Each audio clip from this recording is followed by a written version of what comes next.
Kita kembali lagi di Cahaya Hati Indonesia.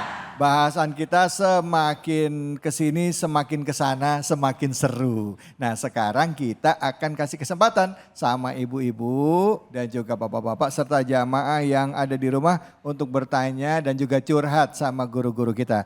Ada Ustazah Ina Rotul dan juga ada Kiai Haji Zaki Mirza. Silahkan yang mau curhat dulu. Angkat tangannya yang mau curhat. Mana ini? Ya silahkan ibu yang mau curhat. Ibu namanya siapa dan curhatannya apa? Assalamualaikum warahmatullahi wabarakatuh. Waalaikumsalam warahmatullahi wabarakatuh. Nama saya Bu Ismi. Saya mau bertanya dengan Bu Ustadz. Ya silahkan. Gini Bu Ustadz. Bu Ustazah maaf. Ustazah. Kita kan hidup dalam bermasyarakat dalam lingkungan yang kompleks ya Bu. Bagi diri saya berusaha untuk menjadi manusia yang baik menurut versi saya. Tapi kan semua itu tidak sejalan dengan apa yang ada di dalam pikiran saya.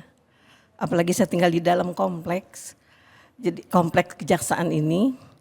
Jadi apa yang mau saya tanyakan, bagaimana saya mencikapinya dengan tindakan saya. Itu. Gitu ya Bu ya? Oke.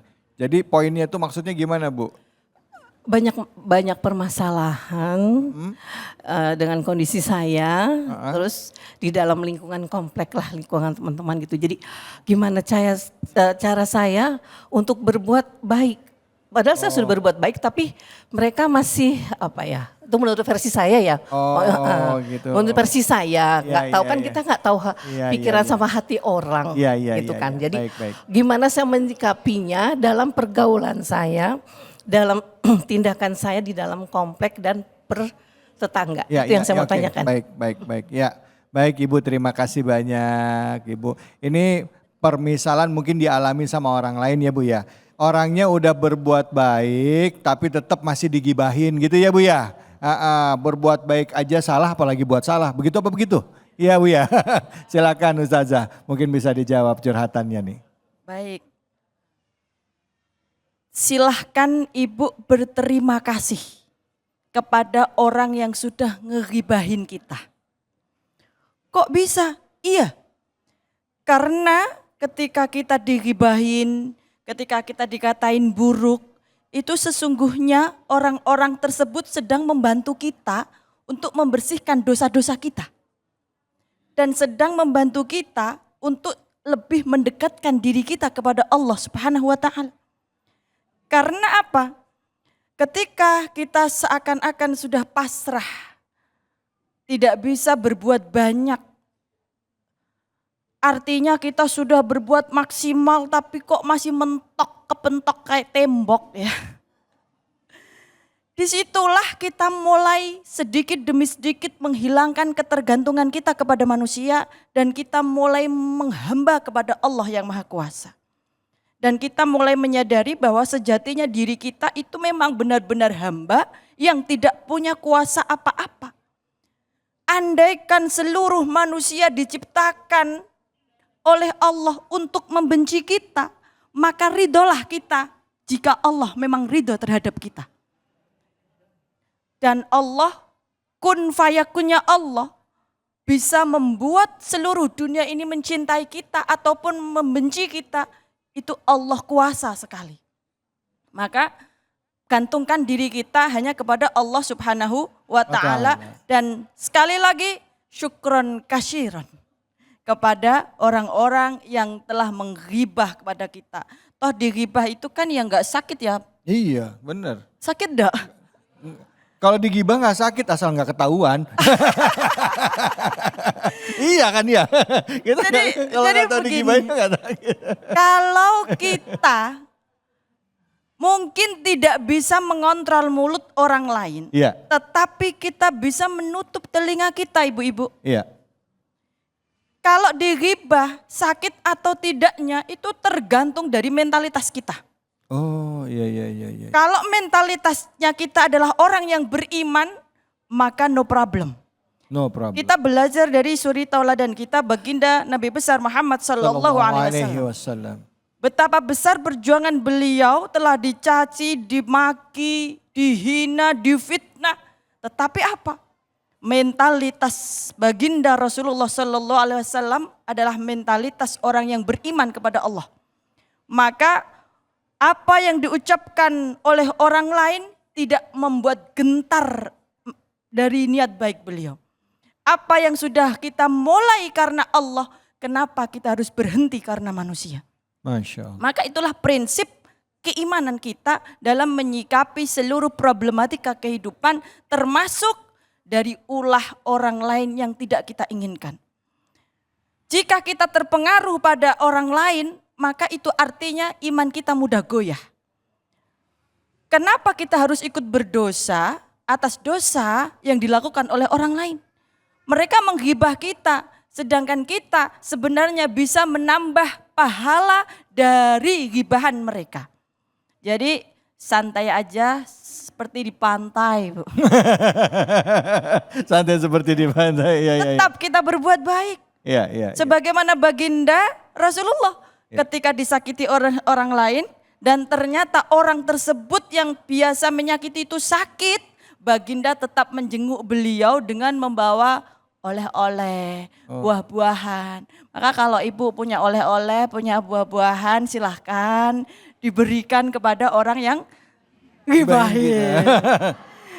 Nanti insya Allah jika energi kita positif dan bisa menarik energi negatif itu kepada diri kita, maka akan berubah cara berpikir orang-orang tersebut kepada perspektif kebaikan kita. Maka energi positif kita harus lebih dahsyat dan lebih hebat daripada energi negatif. Kalau energi positif kita lebih kecil, maka energi negatif mereka akan mempengaruhi kehidupan kita seakan-akan hidup kita itu tidak bahagia. Gimana nih saya caranya tinggal di komplek, kok gimana biasa aja tuh. Iya enggak? Enggak dong, kita tetap positive thinking seperti apa yang dikatakan oleh guru saya Ustadz Zaki Mirza. Jangan berprasangka buruk, biarkan orang lain berkata buruk tetapi kita tetap berprasangka baik. Mungkin yang diucapkannya buruk tetapi hati dan pikirannya mungkin ngefans sama kita. Saja. Iya enggak?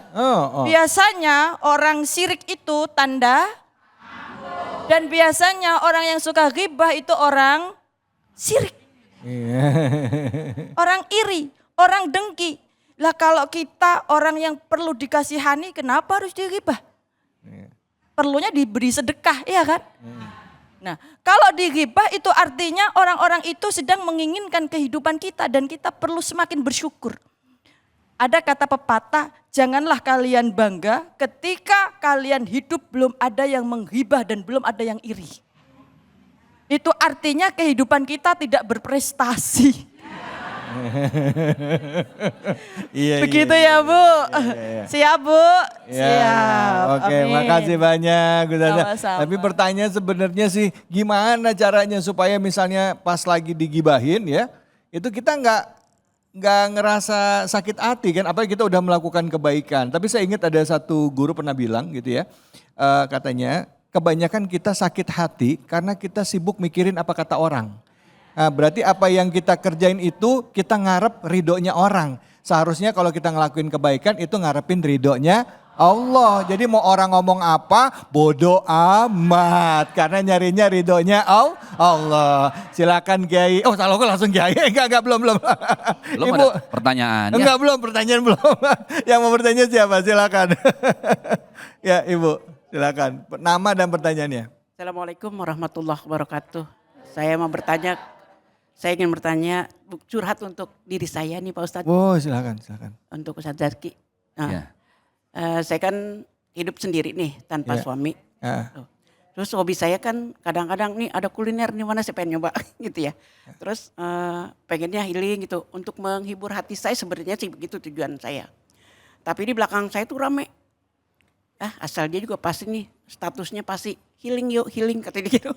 Terus kata kuliner gitu. Apa kuliner Bu? Itu suka coba-cobain makanan gitu Oh. datang Keliling makan. saya punya makan gitu kan. Dia tuh pengen dikenal orang tapi katanya nggak ngaca di dirinya gitu. siapa dirinya, katanya itu duit dari mana ya, dia kata ada mulu duitnya. Karena kata gitu. ibu lagi sendiri sekarang. gitu. Iya, sendiri. Saya kan suka gabung sama ibu-ibu pengajian. Kan bukan saya sendiri sih yang jalan, kita kan. Pada itu saya makan Pak, juga cuman asal Ustadz nih ajakan teman. Bu, ayo kita keluar gitu. Oh males, udah tinggal jalan doang. Kan cuma gitu tuh tawarin. Iya. Saya kan kalau tahun gitu kan jalan ya Bu. Tapi di belakang saya itu udah rame. Iya. Itu. Jadi yang buat pertanyaan, dari dulu juga dari pas suami baru masih ada suami juga udah. Iya. Saya emang udah demen banget buat gibahan orang. Ah, Oh. Terus udah punya suami juga gitu. Suami saya kan namanya kerjanya serabutan. Kadang dia kerja, kadang ah. Nah Bu, saya bu, kan. bu, bentar Bu. Pertanyaannya apa? Oh iya itu. Oh, Saya lagi nungguin. itu Nanyanya sih. di mana? Kan saya mau curhat Oh iya, satu iya, lagi iya. Pak. Ibu mau curhat boleh, Satu boleh, lagi boleh. Pak Ustadz cerita. Iya, boleh, boleh, itu boleh, ntar boleh, baru boleh. pertanyaan. Boleh, Saya juga boleh, tahu. Ini baru Pertanyaan. kelar makan soto, bukan bakso. Iya. Ini baru lagi makan. Udah nafsu banget nih Iya, nanya iya, iya. pertanyaannya. Itu saya mau curhat nih. Iya. Dok, saya mau punya suami gitu juga. Saya kan megang uang kas pengajian tuh. Iya. Itu padahal yang minjem dia apa nih ya, sehabis pengajian dia tanya, dapat uang berapa uang kas? Ya. Ini dapat segini, sini Ya. gue pakai dulu, katanya gitu. Ya. Ntar di belakang saya dia ngomong, pantas aja uang kas nggak ada mulu. Dia kan lakinya kerjanya jarang, pasti kepake tuh uang kas gitu. Jadi saya langsung ngobrol tuh di masyarakat, saya bilang begini, dengerin ibu-ibu ya, biarin saya dicurhatin gak apa-apa, itu nambahin pahala saya, saya gitu begitu. Gak apa-apa, saya bilang gitu. Ya Bu ngomong, gak usah ditanggapin, saya bilang gitu. Terus cuma saya ngomong, liatin Bu, siapa yang nanam dia yang gitu aja. Yang saya menuai. bilang gitu. Ini mah maksudnya ibu nih, maaf ya, saya coba ambil. Jadi kadang ibu itu suka, jadi gini, karena hobi ibu sering jalan-jalan, terus ibu dituduh orang Ya. pakai uang kas Ya, gitu uang ya. Di mana gitu. Gimana ya gitu ya. Jadi ada orang punya prasangka buruk sama ibu. Karena Padahal memang saya kan ketua taklim gitu, jadi Iya. Nah, jadi terus orang ibu negatif dah, orang nilainya saya gitu. Iya, ngerti. Oke. Terus yang jadi pertanyaan saya. Nah, ini dia nih. Ini dia. Iya. Kan Ini yang kita dulu. tunggu-tunggu. Begitu Pak Nah, Ustadz. ini dia. Nah. Pertanyaannya apa? Bu, saya tahan napas 2 menit loh Bu. Nih pertanyaan dengerin. Iya, Nah ini pertanyaannya, nih, Bu. ini nih. Dengerin. Bentar. Ya Siap-siap nih. Allah. Pertanyaan saya, Pertanyaannya Bu. bagaimana sikap saya atau pendirian saya gitu ke orang-orang yang apa mesti saya datengin menjelaskan satu-satu. Oh. Ini uangnya begini-begini gitu. Oh. Gitu Pak, apa. Gimana pokoknya saya minta solusi yang terbaik. Baik. Baik untuk saya, baik untuk semuanya Siap. gitu. Tanpa ada yang tersinggung. Iya. Begitu. Itu pertanyaannya. dia maksudnya. Sat. Ya. Itu maksudnya. Bu, saya mau Pak nanya. Ustadz, ntar jangan dijawab dulu. Saya wassalamualaikum Waalaikumsalam. warahmatullahi wabarakatuh. Baru di sini ada ibu-ibu bilang, Ustaz jangan jawab dulu ya. Ampun dah. Sat. Langsung jawab aja. Ibu, saya mau tanya, ibu tahu nggak nama yang ngomongin ibu siapa itu Bu? Lu malah ngajakin ke rumpi. Ya, sini saya mau tanya dulu, ibu kalau lagi kuliner suka update status nggak di Facebook gitu? Pantes.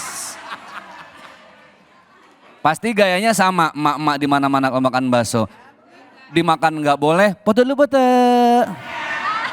Secara ibu ketua majelis taklim, pasti adalah orang yang minal julitin, wal nyinyirin, wal kepoin gitu kan. Ini ngapain sih update-update status? Saya mau tanya dulu, apa segala sesuatu harus diupdate? Kan enggak, itu satu. Yang kedua, kewajiban kita ini kan sebagai sesama muslim, bahkan sebagai sama manusia, menutupi aib satu dengan yang lainnya. Maka ada pepatah Arab yang bilang tentang bagaimana kita harus menjaga aib orang lain supaya enggak banyak tahu. La tahtakir miskinan wa kun lahu mu'inan. Jangan kita menjelek-jelekan orang yang yang fakir miskin. Bahkan kita harus jadi pelindung, penolong. La tahtakir mandunaka falikulli syai'in maziyah. Kita ngelihat orang yang kita suuzonin, kalau bisa tahan, jangan sampai keluar dari mulut. Bagaimana sikap kita? Kita ini seperti yang Daiyah Ina bilang tadi, kita nggak akan bisa memaksa orang lain menilai ke kita ini semuanya harus penilaian baik. Nggak bisa. Ada orang tua saya pernah bilang begini, jangan sering-sering bermimpi jadi orang kaya. Orang kaya belum tentu baik hati. Sering-seringlah bermimpi jadi orang baik, karena orang baik pasti kaya hati. Selama kita baik, ibu gak usah dengar apa kata orang. Tadi yang ustazah bilang, anggap aja ibu dua-duanya gak dengar. Ibu masih dengar gak? Oh masih, ya lupa saya. Saking dengernya sensitif. Iya.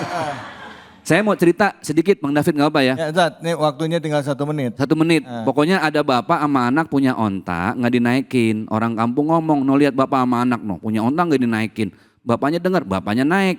Kata orang kampung apa? No lihat bapak nggak ada sayangnya sama anak. Anak suruh nuntun. Dengar lagi, anaknya suruh naik, bapaknya nuntun. Tetangga bilang apa? No lihat anak nggak ada adabnya sama orang tua. Akhirnya itu onta kan dinaikin bareng-bareng. Kata orang kampung apa? No lihat orang tua sama anak nggak punya rasa perikeontaan. Begini salah, begitu salah, ujung-ujungnya tahu nggak Bu? Tuh ontak digendong bareng-bareng Bu. Jadi hidup Bang, nggak usah dengar apa kata orang. Ihdinas siratal mustaqim. Selama kita istiqomah dalam kebaikan, yakin dengan kebaikan, keburukan apapun tentang kita. Yang penting kan yang kita cari penilaian Allah. Hasbunallah wa ni'mal wakil. Ni'mal maula wa ni'man nasir. Mudah-mudahan bermanfaat ya. Amin. Jadi nggak perlu jelasin ke satu-satu ya Ustaz ya? Iya ribet Bu. Lah itu ya ibu yang ngomongin sekecamatan lah ribet. Aduh, Masya Allah, jelas ya Bu ya. Baik, habis ini kita akan lanjut lagi ya, curhat dan juga kesempatan sama kawan-kawan yang ada di rumah untuk ikut bertanya kepada guru-guru kita yang ada di situ. Tentunya hanya di sini, di Cahaya Hati Indonesia. Hasbunallah wa ni'mal wakil, ni'mal maula.